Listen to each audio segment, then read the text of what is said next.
You can see how much it's raining now. And I can't see anything, yeah. That was last minute. Okay, so I need to check something here because I'm a rain shower that is coming in here shortly, and I need to capture some footage from this event that I've been participating in Copenhagen. And I have already talked to the police twice. I did record something earlier today from this place, but the problem was that there was not that many people on this square over here. So I've spent the best part of a couple of hours recording stuff from the ground, and now I wanted to capture a little bit from sort of the event itself from the air. And because I am flying the Air 3, I have this beautiful 3x optical zoom that will, even though the aperture is 2.8, will give me a nice magnification of the scene. It's a group that I've been working with before.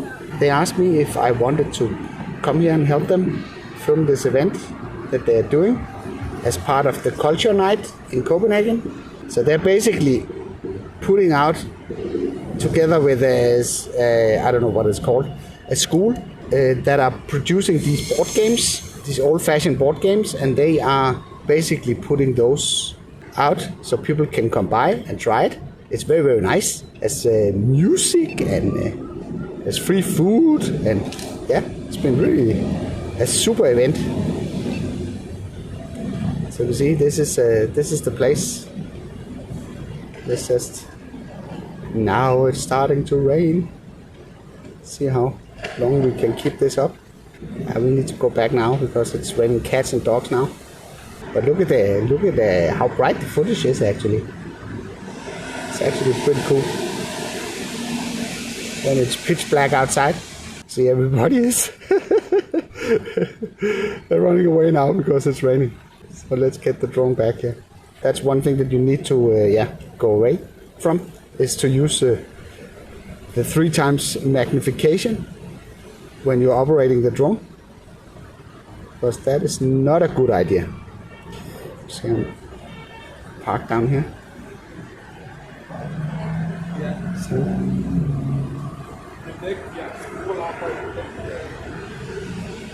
So I'm parked here under the trees. And because it's pitch black outside, it's not pitch black, the sensors might not work as well as you would like them to. So that's something to be careful about as well. So here it is. Right on top of the car. Just move it a little bit forward here. You can see how much it's raining now. And I can't see anything, yeah. It is down safe. Look at this. You can also see it on the door here.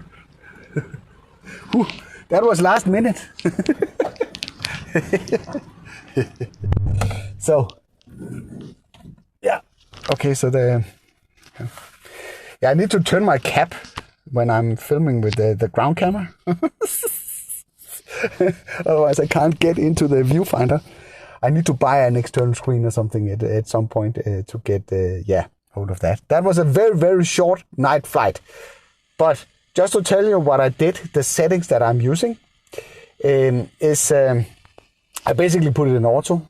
I did underexpose it a little bit here, and that's basically because of the bright lights that you saw on the scene. I did that previously when I did some recordings as well, where there was not that many people on out there. A little bit underexposed. I used the standard profile in H.265, and right now I'm recording myself here. Yeah, maybe that's a good idea. I could use that in the video. So I used the normal mode. I'm actually a little bit in doubt if what works best, if it's the normal mode or it's the D-Log M mode. But I think I've heard somewhere that doing low light footage is not the best thing to use these log formats for that. Maybe it's me that's a little bit confused, because on my Sony A7S III, I'm actually using S-Log 3. That's a very flat format.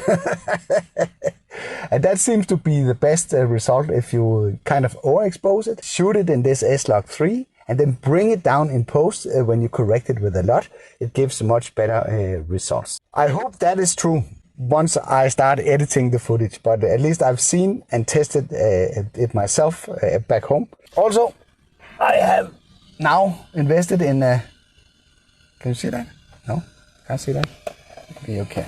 I can put it up like this so you can see it. Like a flashy thing.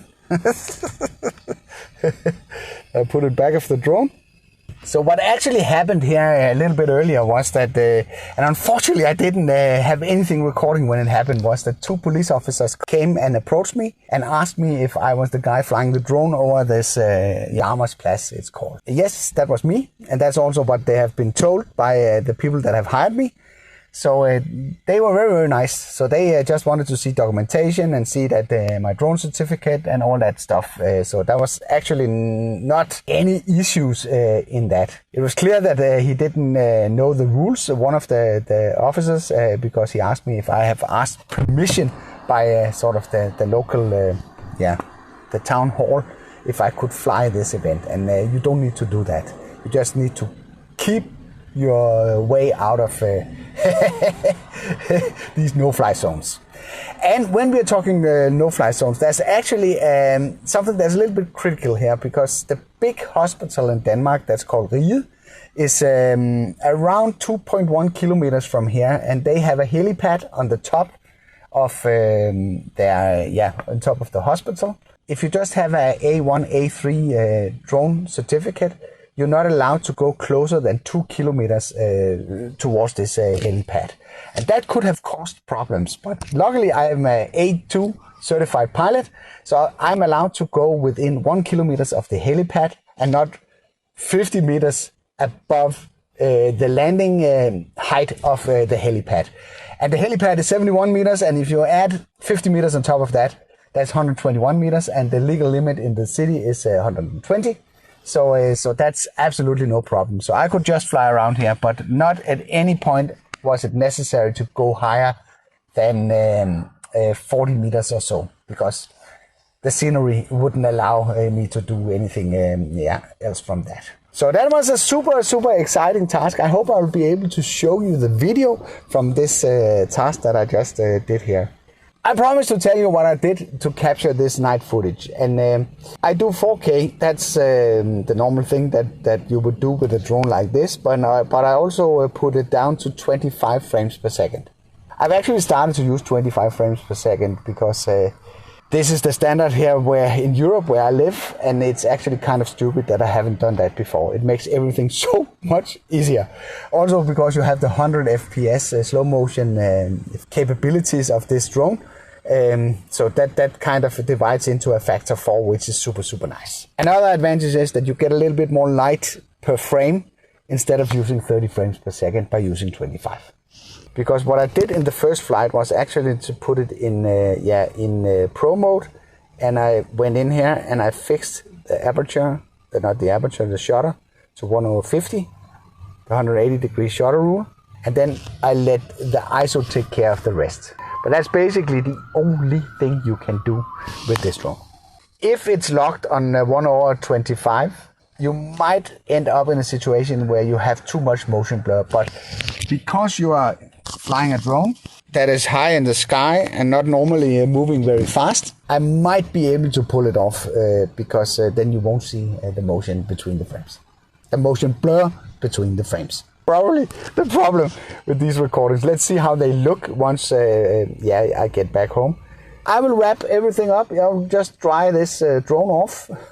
I'll not pack it down as it is right now because it is actually super wet on the surface. So I hope you liked this video. If you did, then feel free to give it a like. If you didn't like it, feel free to press the dislike button twice. Thank you for watching, and I'll be seeing you around.